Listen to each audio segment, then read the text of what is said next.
après l'autre. Amen.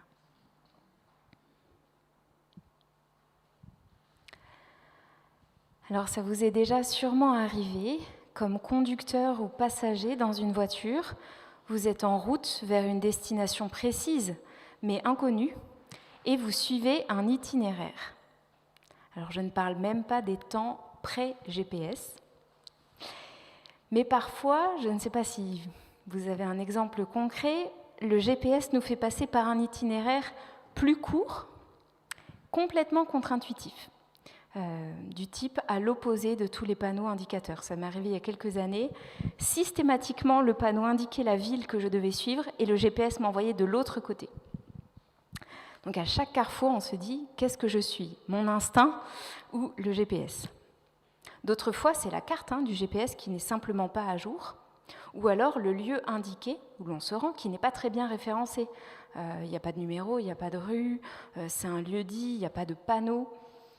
En général, l'hôte qui nous invite nous donne toute une série d'indications très scientifiques du style quand tu passes la maison jaune au volet turquoise, au 3e grand arbre, tu tournes à gauche. Alors, pas complètement à gauche, mais par exemple à 45 degrés. Ensuite, au 4e talus, enfin voilà, vous avez. En général, maintenant, avec téléphone portable, c'est quand tu arrives devant la mairie, tu m'appelles et je viens te chercher. Ça nous sauve de tous ces moments d'incertitude qu'on vit quand même, où, je ne sais pas si vous avez remarqué, la tension monte extrêmement vite. On se demande très vite si on va finir par arriver à notre destination, combien de temps cette confusion va durer, comment on va se sortir de ce pétrin. On refait 1000 fois dans sa tête le chemin parcouru en se disant « qu'est-ce que j'ai raté ? Est-ce que c'est de ma faute ?» Et en même temps, on essaie d'être très vigilant à la route autour de nous pour essayer de trouver le moindre repère qui pourrait nous sortir de la difficulté.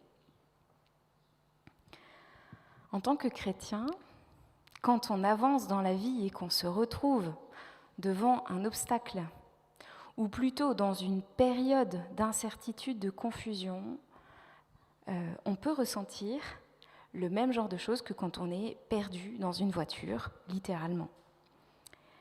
Et on peut arriver à se dire, mais je ne comprends pas. Comment se fait-il que je passe par là, par ce moment difficile, par cette route saccagée, alors que Dieu m'a sauvée, alors qu'il me dit qu'il m'aime, alors qu'il me fait tant de promesses, alors qu'il dit qu'il veut mon bonheur. Ça ne va pas ensemble. Ce n'est pas cohérent, il y a un décalage entre l'itinéraire que nous suivons et la destination prévue. Et ce décalage, souvent, nous pousse au doute. Alors le doute, du coup, fait partie intégrante de la foi chrétienne, de la vie chrétienne, pour notamment toutes les fois où on se sent perdu. Ce doute, parfois, il est tourné vers Dieu. Comment, Seigneur ? Sans être forcément une accusation, mais je ne comprends pas, Seigneur. Pourquoi tu me fais passer par là ? Mais parfois, on doute de soi. Et on se dit, si vous voulez, pour reprendre l'image du GPS, le GPS ne peut pas se tromper. Donc c'est que moi, je me suis trompée d'embranchement, je me suis trompée à un moment dans l'itinéraire. Et spirituellement, ça peut donner quelque chose comme ça. Qu'est-ce que j'ai fait pour mériter ça ? Où est-ce que je me suis trompée ? Quel embranchement j'ai pris que je n'aurais pas dû prendre ? Ah, c'est peut-être à cause de la fois où j'ai fait ça. Ou alors c'est peut-être à cause de telle posture. Ou alors, je ne suis pas assez ceci ou cela, telle qualité spirituelle. Dans sa première lettre, l'apôtre Pierre, donc c'est une lettre qu'on suit depuis maintenant plusieurs semaines, l'apôtre Pierre écrit beaucoup sur la souffrance, tout simplement parce que les chrétiens qu'il connaît et à qui il écrit souffrent intensément pour leur foi. Pierre va parler de quelque chose comme d'une fournaise ardente. Et Pierre parle de la souffrance essentiellement pour encourager ces chrétiens à qui il écrit, pour les exhorter à tenir bon, à s'accrocher à Dieu, à résister aux tensions. Mais il sait aussi que la souffrance, l'injustice peuvent nous déstabiliser, qu'elles peuvent nous faire douter.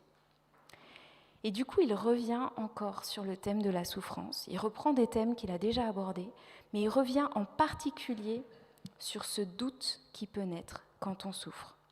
Parce que, et vous allez voir des choses qui se répètent par rapport aux autres dimanches, mais je me dis aussi que quand on souffre, on a tendance à oublier même les évidences. Du coup, la répétition de Pierre, elle n'est pas anodine.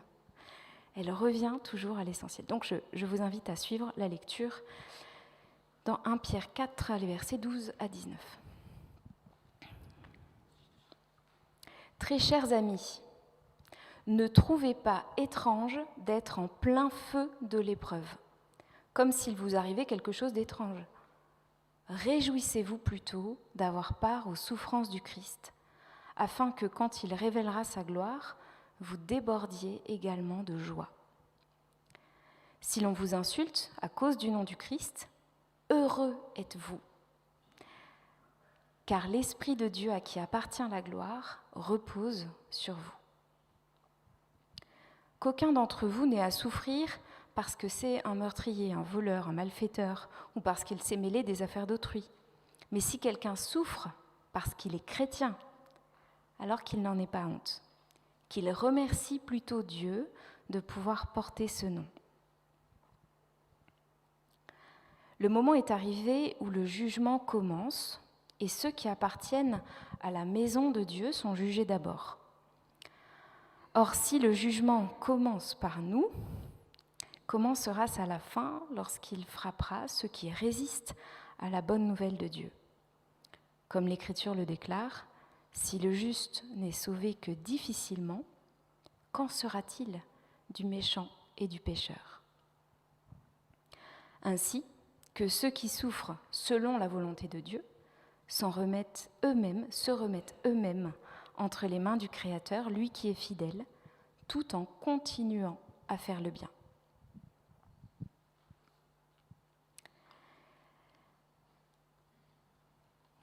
Pour les chrétiens qui souffrent et qui peut-être se demandent si c'est de leur faute, s'ils ont raté quelque chose, s'ils ont mal suivi Dieu, Pierre se veut rassurant, d'emblée.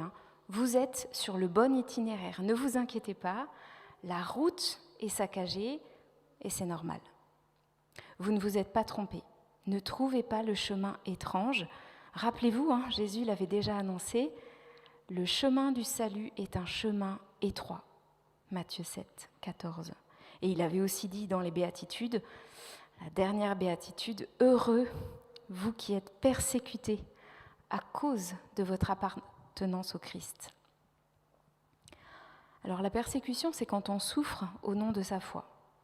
Toutes nos difficultés dans la vie ne sont pas des attaques ou des persécutions, on en est conscient. Si vous vous comportez mal, et Pierre donne une série d'exemples, des exemples dramatiques, comme de tuer quelqu'un, ou des exemples du style que vous êtes quelqu'un qui colporte des ragots, ce genre de choses, ou qui est un peu intrusif dans la vie des gens, il ne faut pas vous étonner que le bâton, qu'il y ait un retour de bâton et que ça revienne vers vous. La persécution, c'est quand on souffre sans raison, sans autre raison que notre foi. Quand on n'a rien fait de mal, qu'on a beau regarder partout, il n'y a pas de raison à part le fait que la personne en face de nous, ou le système dans lequel on est, rejette notre foi. Et la persécution, on a du mal à s'en rendre compte en tant qu'occidentaux aujourd'hui, mais la persécution fait partie du paysage de la foi. Parce que nous suivons le Christ qui a lui-même été persécuté, rejeté de son vivant, donc la persécution est normale.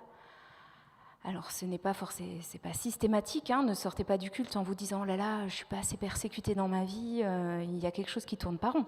Jamais le texte biblique ne nous dit « sautez dans la persécution ».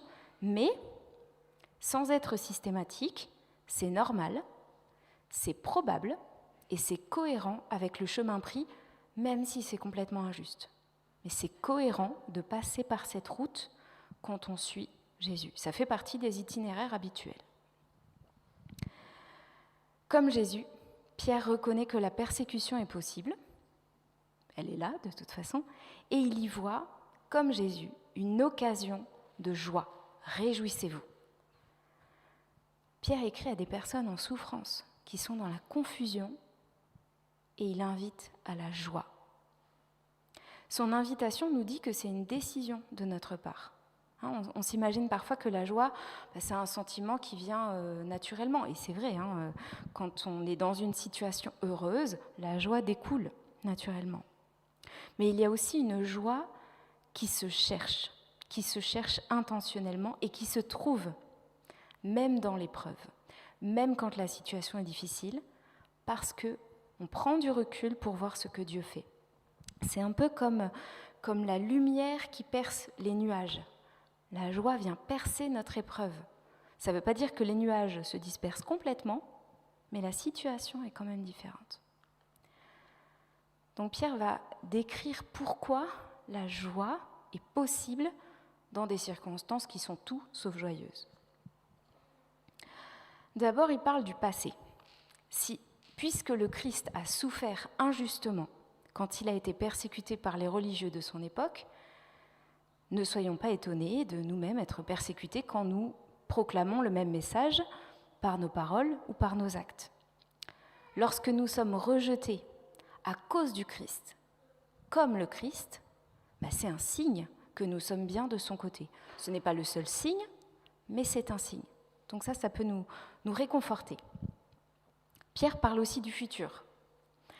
Si nous souffrons comme Jésus aujourd'hui, nous recevrons aussi avec lui la vie triomphante de la résurrection. Comme lui, on suit le même chemin. Même si nous devons passer par quelque chose de crucifiant aujourd'hui, regardons à l'espoir de la résurrection, comme lui, avec lui, en lui. Dans le texte original, Pierre parle de l'allégresse que nous attendons. Il y a la joie aujourd'hui et il y a l'allégresse, encore au-delà, qui désigne cette pleine présence de Dieu pour l'éternité, une lumière qui brille non pas juste comme quelques rayons, mais dans tout son éclat et qui nous donne espérance dès aujourd'hui, même si nous sommes dans la tempête. Et puis la joie, elle s'invite aussi aujourd'hui. Parfois, on a un petit peu l'impression que la vie chrétienne, c'est cette caricature. Souffrez aujourd'hui, vous serez heureux demain. Demain étant l'éternité, donc un demain assez lointain. Mais ça, c'est une caricature. Parce que c'est vrai que l'on peut souffrir aujourd'hui, mais l'espérance biblique nous dit que la joie de l'éternité commence déjà aujourd'hui. Le salut que Dieu nous accorde, la joie de sa présence, même si il n'est pas complètement déployé dans notre vie, commence déjà à poindre. C'est comme une rose, mais en bouton, pas complètement ouverte. C'est comme un oranger qui pousse et dont les feuilles, les fleurs odorantes, les fleurs d'oranger, parfument notre vie sans que les fruits ne soient encore là. Bibliquement, je suis désolée pour les nœuds que je risque de vous faire dans votre chronologie, mais j'assume, bibliquement, demain a déjà commencé.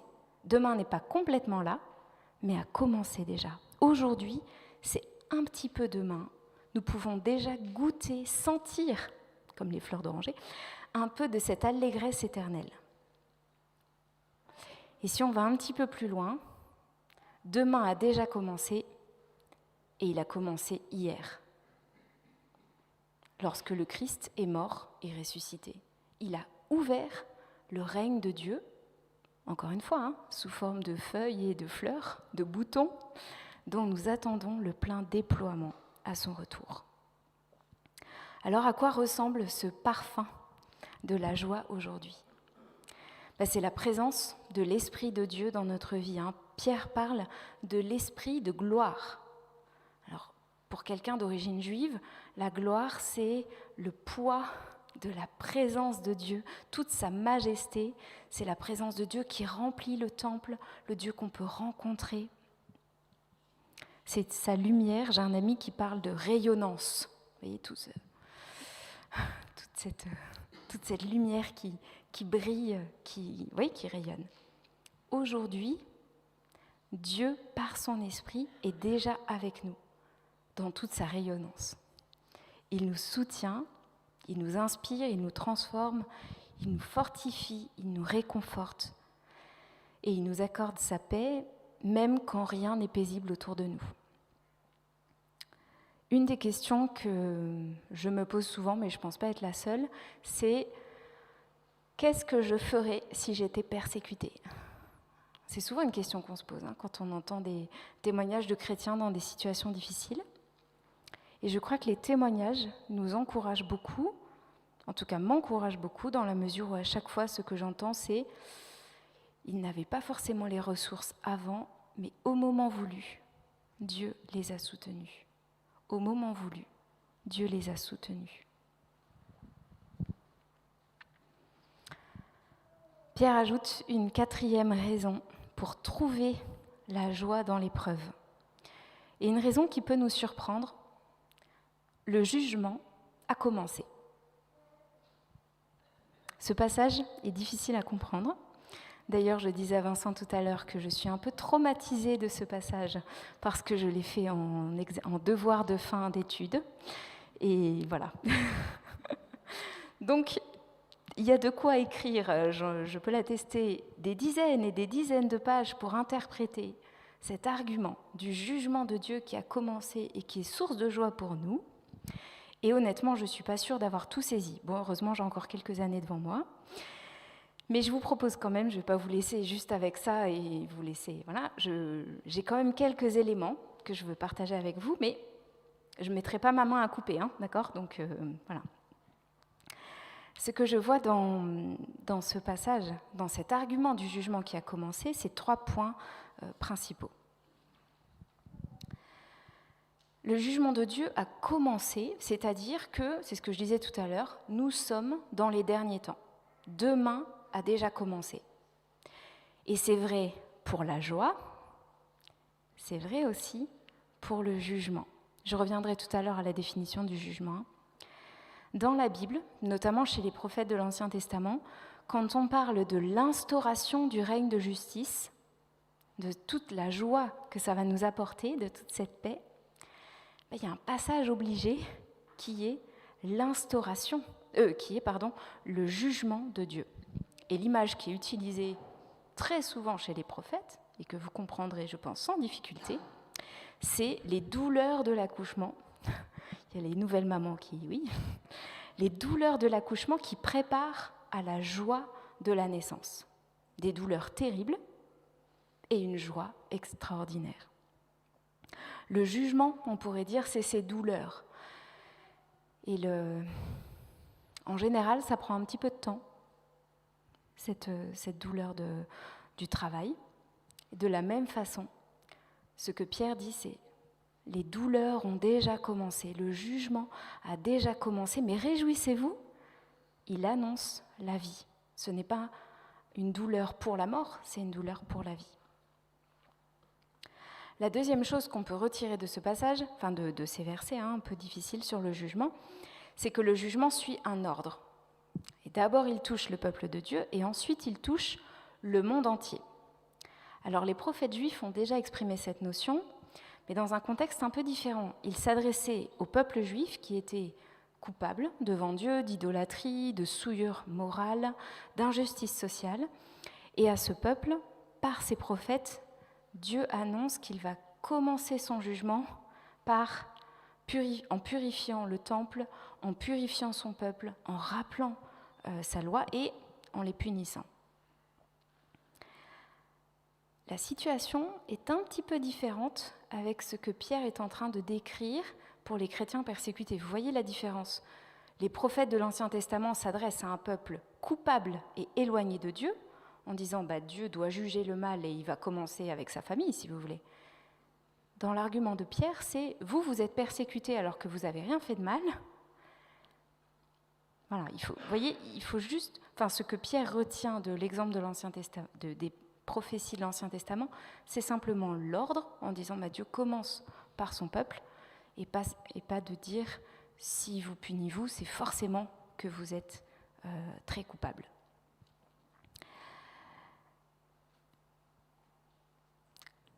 Le point commun entre les deux situations, et ça je pense que c'est une notion qu'on n'a pas toujours en tête, c'est que le peuple de Dieu n'est pas exempté totalement du jugement qui s'abat sur ce monde, mais qu'il en souffre aussi avec le monde, dans le monde, même si les croyants ne souffriront pas toutes les conséquences éternelles de ce jugement, grâce au pardon reçu en Christ.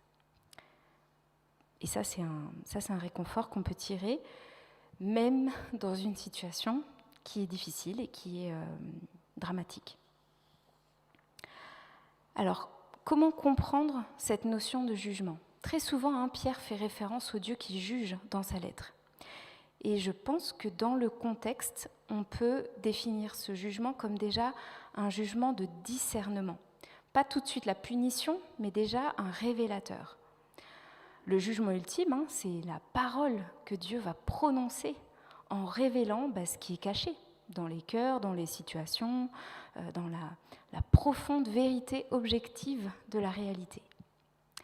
Dans ce sens, la persécution révèle ceux qui croient dans le Christ et ceux qui le rejettent. La persécution révèle, même à l'intérieur du cœur du chrétien, les motivations, la force de la foi, peut-être les ambiguïtés. Et dans ce sens-là, la persécution, c'est un jugement, mais pas un jugement pour la mort, un jugement qui permet peut-être de renoncer et de faire le tri dans certaines prises de position, dans certaines convictions, dans certains choix de vie, et qui permet de s'engager de manière plus entière, plus sincère à la suite de Dieu. Et je crois que cette notion de jugement discernement, si vous voulez, qui fait un peu le tri, qui révèle les choses pour qu'on puisse faire le tri, ça s'applique aussi aux autres difficultés dans notre vie, même en dehors de la persécution, parce qu'à chaque fois que nous traversons une épreuve, même une épreuve non spirituelle, entre guillemets, comme un deuil, une maladie, un accident, une injustice sociale ou professionnelle, ce temps d'épreuve vécu avec Dieu, sous le regard de Dieu, vient mettre en lumière des rêves cachés, peut-être des idolâtries inconscientes, des questionnements profonds qu'on n'imaginait pas avoir. Et dans l'épreuve, Dieu nous invite à nous réattacher à lui, à renouveler notre attachement à lui et à nous enraciner un peu plus profondément encore en lui. C'est justement avec ça que Pierre termine, et moi aussi. Notre recours dans l'épreuve, dans la persécution, mais on peut élargir, je pense, à toutes sortes d'épreuves. Notre recours, c'est Dieu, le Créateur qui s'est fait notre Père et qui nous accompagne jour après jour, qui fait avancer son règne, même si nous n'en voyons pas les fruits goûteux, même si nous n'en sentons que les douleurs pour l'instant. Et lorsque nous avons l'impression d'être impuissants devant la difficulté, d'être peut-être même écrasés ou accablés, prendre conscience de tout ce plan de Dieu, de tout ce que Dieu a déjà fait et de tout ce qu'il va faire, de sa présence spirituelle avec nous aujourd'hui, de sa fidélité. Il est le Créateur, le Tout-Puissant, le Juste, le Tout-Aimant, nous permet de relever la tête. Nous pouvons nous appuyer solidement sur Dieu, sur sa fidélité. Et cela, comme je le disais tout à l'heure, nous aide à avancer, peut-être à faire un pas de plus, peut-être en chancelant, mais à avancer dans la communion avec Dieu pour vivre un peu plus avec lui, pour goûter un peu plus cette joie qu'il nous promet. Amen.